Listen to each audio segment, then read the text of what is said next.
Good morning students.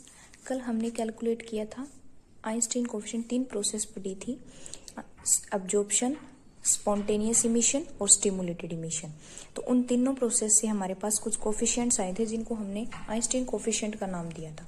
आज हम उनकी कैलकुलेशन करेंगे, कैसे उन कोफिशिएंट्स को फाइंड आउट करेंगे। ठीक है, कौन कौन से कोफिशिएंट आए थे? अब्जॉर्प्शन प्रोसेस से कौन सा आया था? अब्जॉर्प्शन प्रोसेस हुई थी अब्जॉर्प्शन से या फिर इंड्यूस्ड अब्जॉर्प्शन से आया था हमारे पास B12। सेकंड आया था हमारे पास स्पॉन्टेनियस इमिशन से A21 आया था। और थर्ड आया था हमारे पास स्टिमुलेटेड इमिशन से हमारे पास आया था B21। ठीक है, ये 3 प्रोसेस हुई थी हमारे पास, 3 कोफिशिएंट आए थे। हम तीनों की कैलकुलेशन करेंगे। तो हम इसके लिए मान लेते हैं कि कोई सिस्टम है जिसमें नंबर ऑफ एटम है, और उन नंबर ऑफ एटम की डेंसिटी है U of new. U of new उनकी एनर्जी डेंसिटी है। ठीक है, और मान लेते हैं हमारे पास 2 एनर्जी लेवल थे, E1 और E2। दोनों एनर्जी लेवल है। जो लोअर एनर्जी लेवल है मीन्स ग्राउंड स्टेट में हमारे पास नंबर ऑफ एटम मान लेते हैं N1 है, और जो एक्साइटेड स्टेट है उसमें नंबर ऑफ एटम मान लेते हैं N2 है। ठीक है, दोनों में नंबर N1 और N2। जो हमारे पास N1 है नंबर ऑफ एटम, वो किस में यूज हो रहे हैं? अब्जॉर्प्शन में। तो अब्जॉर्प्शन प्रोसेस के लिए अब्जॉर्प्शन प्रोसेस किस पे डिपेंड कर रही है कि कितने नंबर ऑफ एटम हमारे पास ग्राउंड स्टेट में प्रेजेंट है। ग्राउंड स्टेट में कितने नंबर ऑफ एटम प्रेजेंट है उस पे डिपेंड कर रही है अब्जॉर्प्शन। और जो हमारे पास था स्पॉन्टेनियस इमिशन, वो किस पे डिपेंड कर रहा था? खाली A21 पे। A21 वो भी क्या थी? दोनों एनर्जी लेवल्स के बीच का जो एनर्जी गैप था उस पे डिपेंड कर रही थी स्पॉन्टेनियस इमिशन, जो कि हमेशा कांस्टेंट रहती है। उसको हमने नाम दिया था स्पॉन्टेनियस इमिशन के लिए आइंस्टीन कोफिशिएंट का नाम दिया था A21। ठीक है, और जो number of atom excited state के अंदर कितने नंबर ऑफ एटम प्रेजेंट है वो किस पे डिपेंड कर रहा है? Induced emission. इंड्यूस्ड इमिशन के लिए हमें किसकी डिपेंडेंसी चाहिए कि number of atom present in excited state या फिर E2 लेवल के अंदर कितने नंबर ऑफ एटम प्रेजेंट है। ठीक है, तो हम मान रहे हैं E1 में नंबर ऑफ एटम प्रेजेंट है N1 एंड E2 में नंबर ऑफ एटम प्रेजेंट है हमारे पास N2। ठीक है, तो अब हम इनकी कैलकुलेशन करेंगे अब्जॉर्प्शन कोफिशिएंट्स की। तो हम मान लेते हैं नंबर ऑफ एटम्स अब्जॉर्ब, कितने नंबर ऑफ एटम अब्जॉर्ब हो रहे हैं, अब्जॉर्ब कर रहे हैं एनर्जी को, कहां से? From level E1 to level E2। कितने नंबर ऑफ एटम अब्जॉर्ब कर रहे हैं एनर्जी, कहां से कहां तक? E1 से E2 तक पर सेकेंड। कितना होगा? इसकी नंबर ऑफ एटम अब्जॉर्ब करने की रेट जो होगी लेवल E1 से E2 की कितनी होगी? R12। लेवल 1 से लेवल 2 के अंदर जा रही है, तो 1 से 2 के अंदर, तो R12 इसके अब्जॉर्ब करने की रेट है। ये R12 किसके इक्वल होगी? नंबर ऑफ एटम कितने हैं? N1, और इसकी प्रोबेबिलिटी कितनी है अब्जॉर्प्शन की? प्रोबेबिलिटी है P12। तो नंबर ऑफ एटम जो एनर्जी को अब्जॉर्ब कर रहे हैं कहां से कहां तक? E1 से E2 कितनी सेकेंड पर सेकेंड में कितने कर रहे हैं? R12 वो इक्वल होगा नंबर ऑफ एटम कितने प्रेजेंट है लेवल E1 से E2 में। कहां से करें? अब्जॉर्प्शन के लिए कर रहे हैं तो लेवल E1 देखेंगे, E1 में कितने नंबर ऑफ एटम प्रेजेंट है? N1, और उसके लिए प्रोबेबिलिटी कितनी है? लेवल E1 से E2 में जा रहे हैं तो प्रोबेबिलिटी है P12। तो इसकी डिपेंडेंसी हो जाएगी R12 equal to N1 into P12। ठीक है, इसको इक्वेशन 1 मान लेंगे। सिमिलरली क्या देखेंगे हम? Similarly number of atom transit, कितने नंबर ऑफ एटम ट्रांजिशन हो रहा है लेवल 2 टू लेवल 1 में, कितने नंबर ऑफ एटम्स का ट्रांजिशन हो रहा है। ठीक है, किसके द्वारा? By spontaneous transition of atom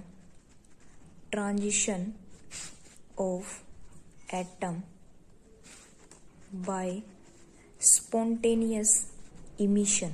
spontaneous emission के द्वारा कितने नंबर ऑफ एटम का ट्रांजिशन हो रहा है फ्रॉम लेवल 2 टू लेवल 1। दो लेवल 2 से लेवल 1 के अंदर कितने नंबर ऑफ एटम का स्पॉन्टेनियस इमिशन के द्वारा ट्रांजिशन हो रहा है या इमिशन हो रहा है, उसकी रेट कितनी आएगी, R21। लेवल 2 टू लेवल 1 में आ रहा है तो R21 स्पॉन्टेनियस किसके इक्वल होगा, नंबर ऑफ एटम कितने प्रेजेंट है, इमिशन हो रहा है तो एक्साइटेड स्टेट पे जाएंगे, number of atom second level में N2 इंटू P, उसकी प्रोबेबिलिटी P21 स्पॉन्टेनियस। ठीक है, इसको इक्वेशन लगा देंगे हम 2।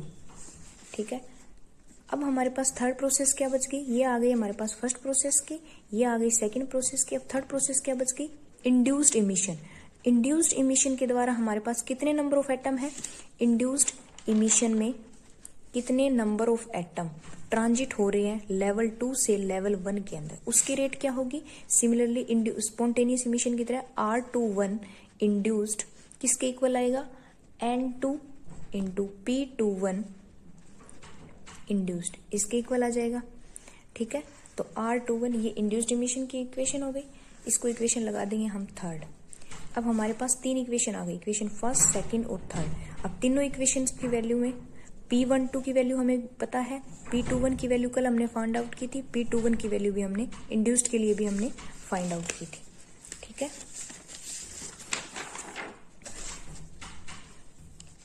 तो हमें पता है, तीनों इक्वेशन को एक साथ लिख लो पहले। R12 किसके इक्वल आएगा, N1 P12। ठीक है, दूसरी इक्वेशन क्या है हमारे पास, R21 स्पॉन्टेनियस के लिए है is equal to N2 P21। ठीक है, थर्ड इक्वेशन क्या है, R21 इंड्यूस्ड से लिख रही हूं, induced is equal to N2 P21, ये भी हमारे पास इंड्यूस्ड इक्वेशन के लिए, ये स्पॉन्टेनियस के लिए। अब हमें पता है P12 की वैल्यू गिवन है हमारे पास, P12 की वैल्यू क्या थी कल, B12 U ऑफ न्यू, कल हमने फाइंड आउट की थी। और P21 की वैल्यू क्या थी, स्पॉन्टेनियस के लिए, स्पॉन्टेनियस के लिए वो किसी पे डिपेंड नहीं कर रही थी, एनर्जी डेंसिटी पे डिपेंड नहीं करती, वो सिर्फ डिपेंड कर रही थी जो नंबर ऑफ दोनों लेवल के बीच जो एनर्जी गैप है उस पर डिपेंड करी थी। उसको हमने किससे रिप्रेजेंट किया था, A21 से। और P21 इंड्यूस्ड की हमारे पास जो इक्वेशन थी वो क्या थी, वो किस पे डिपेंड कर रही थी, आइंस्टाइन कोफिशिएंट B21 इंटू उसकी एनर्जी डेंसिटी पे, नंबर ऑफ एटम कितने थे एक्साइटेड स्टेट में, तो प्रोसेस ट्रांजिशन हो रहा था 2 to 1 और क्या है U ऑफ न्यू पे डिपेंड कर रही थी। ये तीनों की वैल्यू इसमें पुट कर देंगे, इन तीनों को इक्वेशन मान लो 1 2 3 मानी हुई है हमने, और इसको इक्वेशन मान लो 4। Put equation 4 in equation 1 2 and 3, तीनों इक्वेशन में पुट करेंगे तो R12 is equal to N1 P12 की value B12 U of new. ठीक है, इसको इक्वेशन मान लेंगे हम 5th। ठीक है, सेकेंड इक्वेशन R21 स्पॉन्टेनियस है तो is equal to N2 P21, P21 की वैल्यू पुट करो क्या आएगी, A21, इसको इक्वेशन मान लेंगे हम 6। और R21 इंड्यूस्ड के लिए निकालेंगे तो N2 B21 U of new, इसको इक्वेशन मान लेंगे हम 7। तीनों इक्वेशन मिल गई हमें। अब हमें पता है, स्टार्टिंग में हमने अज्यूम किया है कि जो एक सिस्टम है उसके अंदर नंबर ऑफ एटम है। ठीक है, और वो सारे क्या है, एट कांस्टेंट टेम्परेचर पे हम कैलकुलेट करें, एट कांस्टेंट टेम्परेचर। और सारे जो एटम है, नंबर ऑफ एटम है इस सिस्टम के अंदर, वो सारे क्या है, इक्विलिब्रियम में है। अगर सारे नंबर ऑफ एटम इक्विलिब्रियम में, इट मीन्स जो एनर्जी ट्रांजिशन हो रहा है E1 से E2 लेवल के बीच जो ट्रांजिशन हो रहा है और E2 से E1 के बीच जो ट्रांजिशन हो रहा है, मीन्स अब्जॉर्प्शन हो रहा है E1 टू E2 एंड जो इमिशन हो रहा है E2 टू E1, वो दोनों की रेट क्या है, इक्वल रहेगी। मीन्स अगर नंबर ऑफ एटम इक्विलिब्रियम में है तो इससे क्या होगा, R12 जो अब्जॉर्प्शन की प्रोसेस है, जो ट्रांजिशन हो रहा है 1 to 2, वो इक्वल होगा R21 की। अब R21 में हमारे पास दो प्रोसेस है, R21 में दो कौन सी, R21 spontaneous plus R21 induced, दो प्रोसेस है ये हमारे पास। ठीक है, तो R12 किसके इक्वल हुई, R21 spontaneous plus R21 induced के। ठीक है, अब इसमें तीनों इक्वेशंस का यूज करेंगे और वैल्यू पुट कर देंगे। यूजिंग इक्वेशन 5, 6, 7, इसको इक्वेशन 8 डाल लो, इन इक्वेशन 8। ठीक है, तीनों इक्वेशन को यहाँ यूज कर दो, क्या आएगी वैल्यू। R12 की वैल्यू क्या है, N1 B12 U of nu is equal to R21 spontaneous की वैल्यू क्या है, N2 A21 प्लस इसकी वैल्यू क्या है, N2 B21 U of new. ठीक है, वैल्यू पुट कर दी।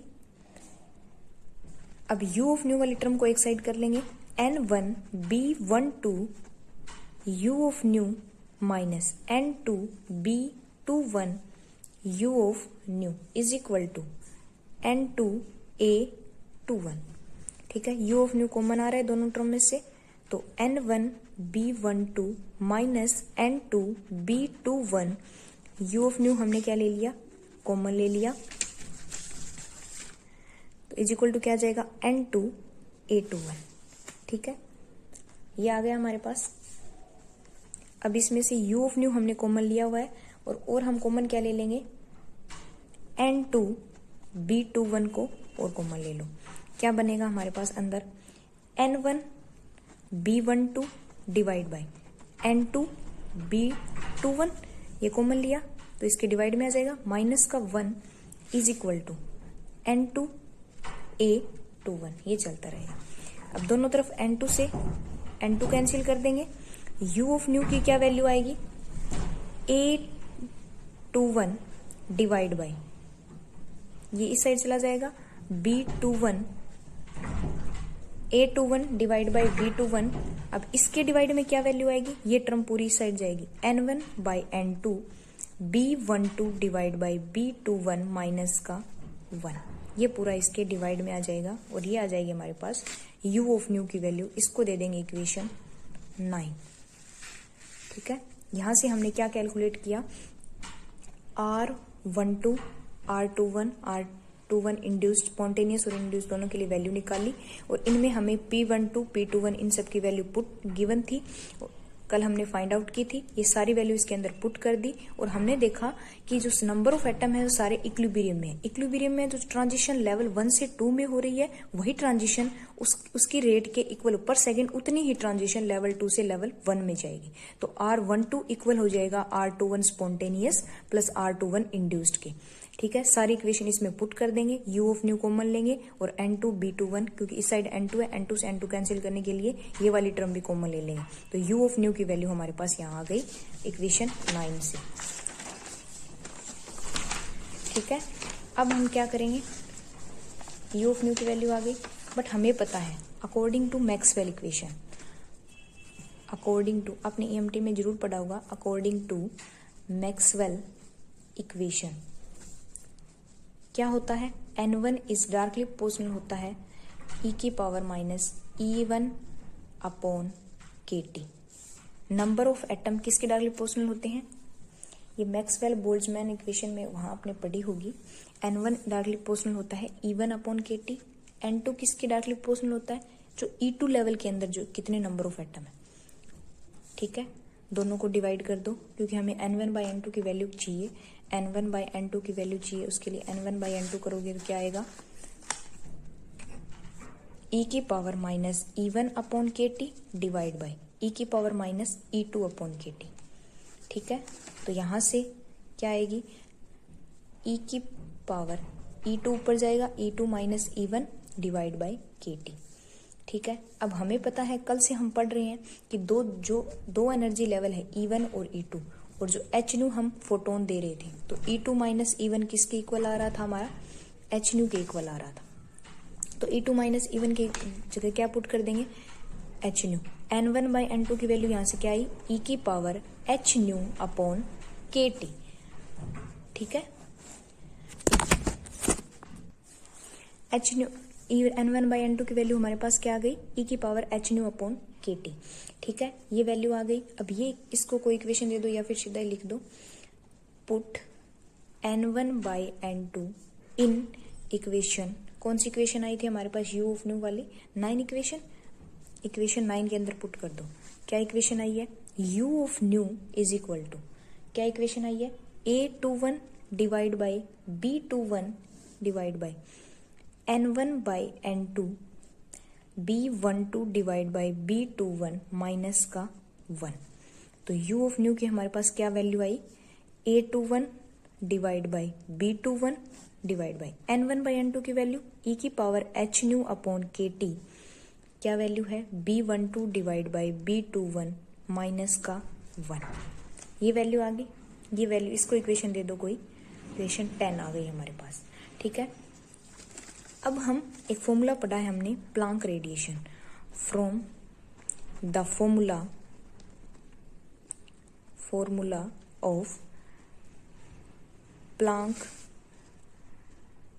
रेडिएशन एट कांस्टेंट टेम्परेचर के ऊपर इन इक्विलिब्रियम के अंदर क्या फॉर्मूला होता है, U of nu, Planck radiation formula होता है U of nu d nu is equal to 8 pi h nu cube d nu divide by c cube e की power h nu upon KT minus का 1।